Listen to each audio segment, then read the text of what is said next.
Dear students, आज हम लोग एक नए चैप्टर पे बात करने जा रहे हैं। ओवरहेड कॉस्ट, उपरिव्यय लागत कितने तरह के होते हैं और इन उपरिव्ययों का अलॉटमेंट, एलोकेशन जिसको कहते हैं, अपॉर्शनमेंट और एब्जॉर्प्शन मीन्स बंटन, एलोकेशन, अपॉर्शनमेंट अनुभाजन और एब्जॉर्प्शन अवशोषण से क्या तात्पर्य होता है और कैसे किया जाता है।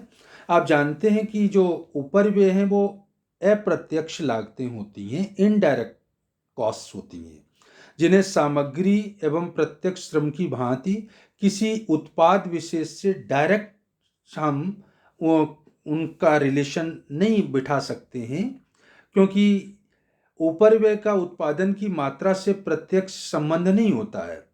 इनको हम सप्लीमेंट्री या पूरक लागतें भी कहते हैं। उपरिव्यय प्रत्यक्ष रूप से लागत का अंग नहीं होती हैं, परंतु एक महत्वपूर्ण अंग होता है लागत का, और किसी भी वस्तु को बिक्री योग्य बनाने के लिए उपरिव्ययों का होना आवश्यक होता है। उपरिव्ययों को किसी एक उत्पाद की लागत से चार्ज करना संभव नहीं होता है, क्योंकि जो इनडायरेक्ट खर्चे आपने किए हैं उपरिव्यय से में हम शामिल करते हैं किसको?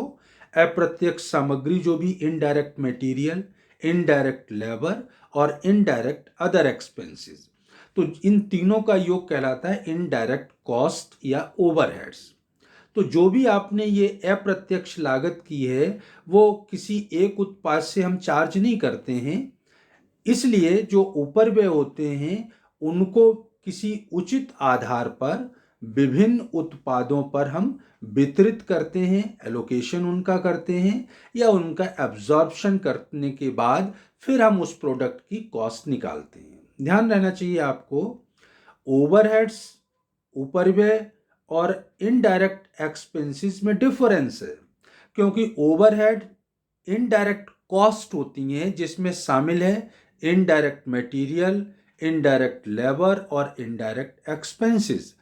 तो उपरिव्यय जो होते हैं उनमें ये तीनों शामिल होते हैं, जबकि अप्रत्यक्ष व्यय, इनडायरेक्ट एक्सपेंसेस जब आप बोलेंगे तो वो तो उपरिव्यय का एक हिस्सा होता है, ओवरहेड्स का एक पार्ट होता है। तो जब भी आप किसी वस्तु का उत्पादन करते हैं तो बहुत सारी इस तरह की आपको इनडायरेक्ट मटेरियल, लेबर और एक्सपेंसेस पर पैसा खर्च करना पड़ता है। उन खर्चों को किसी एक आधार पर वस्तु की लागत में हम शामिल करते हैं और फिर वस्तु की लागत बना करके हम उसका प्राइस फिक्स करते हैं। तो उपरिव्ययों को उत्पादों पर आवंटन या अवशोषण या उनका अनुभाजन करने से पहले आपको ये पता होना चाहिए कि उपरिव्यय होते कितने तरह के हैं। मुख्य रूप से एक्टिविटी के बेस पर या नेचर के बेस पे आप कहें, या परिवर्तनशीलता, वेरिएबिलिटी के बेस पर कहें, तीन तरह के माने जाते हैं। फिक्स्ड ओवरहेड, फिक्स्ड ओवरहेड्स का मतलब होता है ऐसी अप्रत्यक्ष लागतें या उपरिव्यय जो 100% कार्य क्षमता तक आप काम करेंगे तब तक तो वो फिक्स रहेंगी। 100% क्षमता तक, कैपेसिटी तक काम करेंगे तो खर्चा उतना ही होगा, चाहे 10% कैपेसिटी पे करें, चाहे 70 पे करें, चाहे 100 पे करें।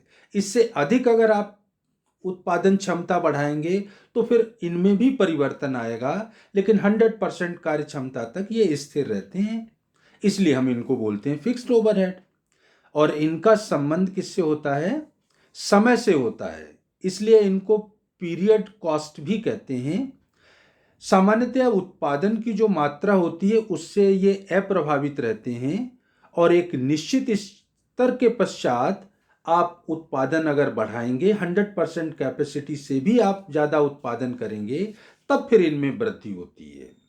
इनकी कुल मात्रा जो होती है वो स्थिर रहती है, क्योंकि प्रति इकाई लागत के अनुसार इनमें परिवर्तन नहीं आता है, परंतु प्रति इकाई लागत घटती बढ़ती रहती है। इकाइयाँ कम पैदा करेंगे, खर्चा तो फिक्स है, 1 लाख का फिक्स्ड ओवरहेड्स का, 10,000 इकाइयाँ बनाई तो 10,000 में बांटूंगा, 5,000 बाटी बनाई हैं तो 5 में, 50 बनाई हैं तो 50,000 में। मीन्स टोटल कॉस्ट ओवरहेड्स की फिक्स रहेगी, लेकिन पर यूनिट जो फिक्स्ड ओवरहेड्स हैं वो परिवर्तित होते रहते हैं। दूसरा होता है परिवर्तनशील या वेरिएबल ओवरहेड्स।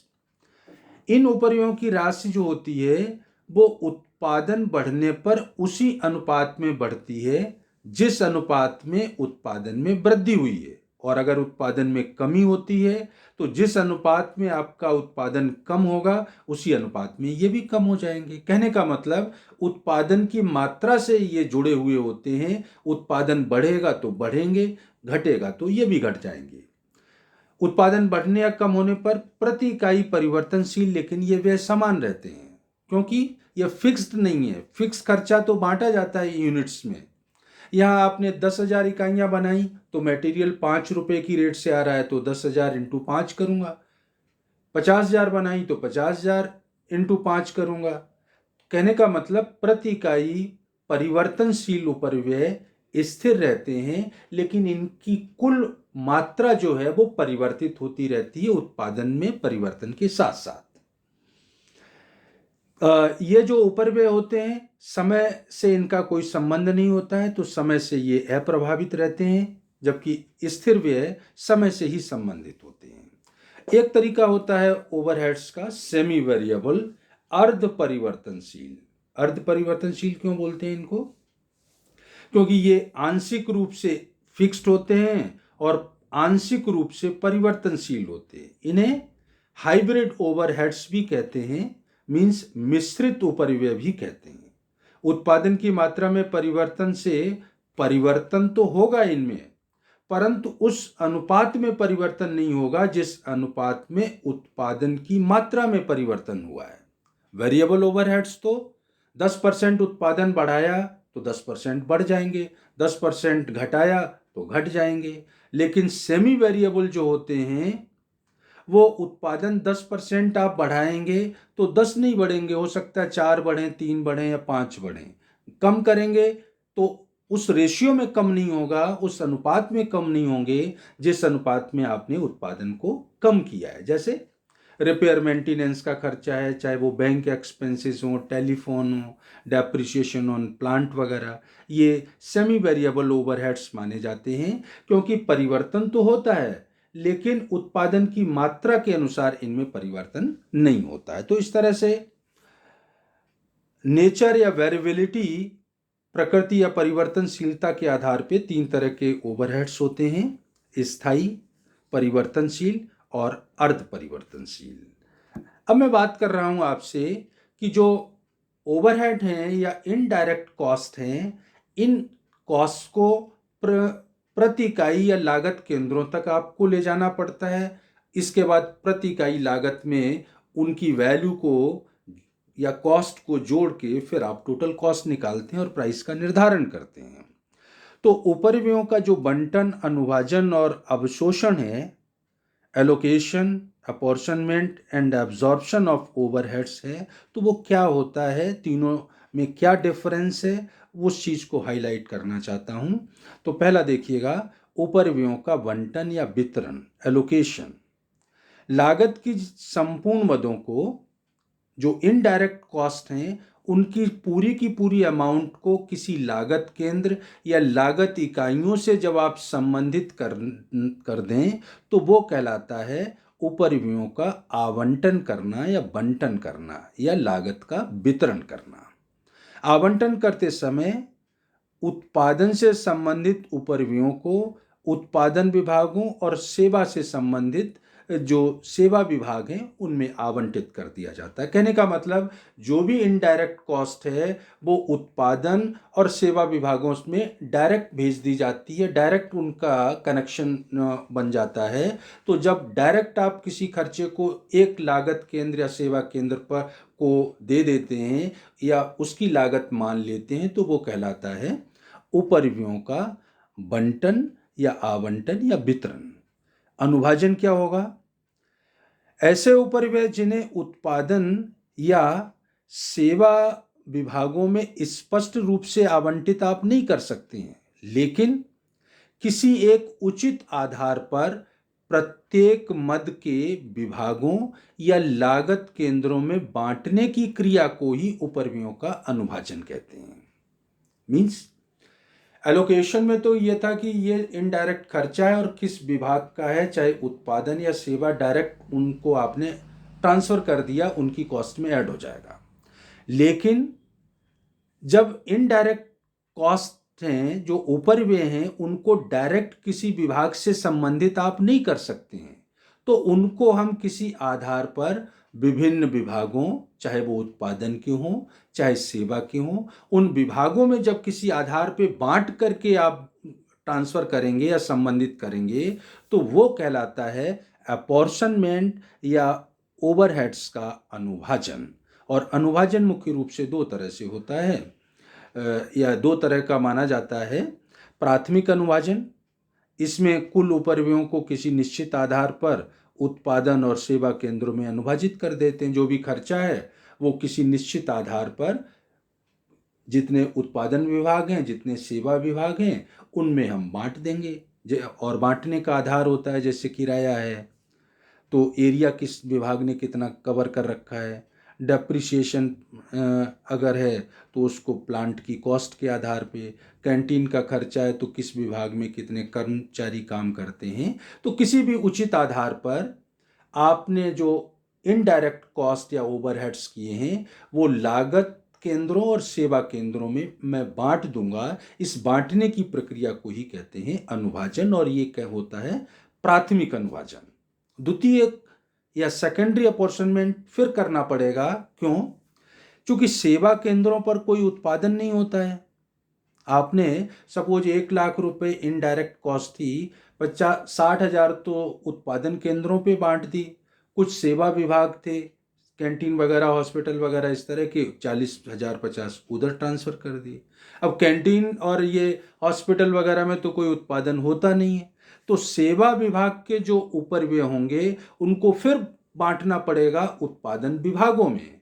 तो ये कहलाता है सेकेंडरी अपॉर्शनमेंट। सेवा केंद्रों पर कोई उत्पादन नहीं होता है, अतः सेवा केंद्र के उपरिव्ययों को फिर हम किसी उचित आधार पर उत्पादन केंद्रों में बांटेंगे या अनुभाजित करेंगे, वो कहलाता है द्वितीयक अनुभाजन। तो एलोकेशन में तो पूरा का पूरा खर्चा किसी एक विभाग से संबंधित कर देते हैं। जब एक विभाग से संबंधित न कर पाएं तो किसी उचित आधार पर खर्चे को विभिन्न विभागों, उत्पादन और सेवा विभागों में बांटेंगे, वो कहलाता है उपरिव्ययों का अनुभाजन। और ये विभागों में जब बांटते हैं पहले तो वो प्राथमिक विभाजन है। सेवा विभाग के उपरिव्ययों को फिर उत्पादन विभागों में बांटेंगे तो वो कहलाता है सेकेंडरी अपॉर्शनमेंट। और तीसरा होता है उपरिव्ययों का अवशोषण, एब्जॉर्प्शन ऑफ ओवरहेड्स।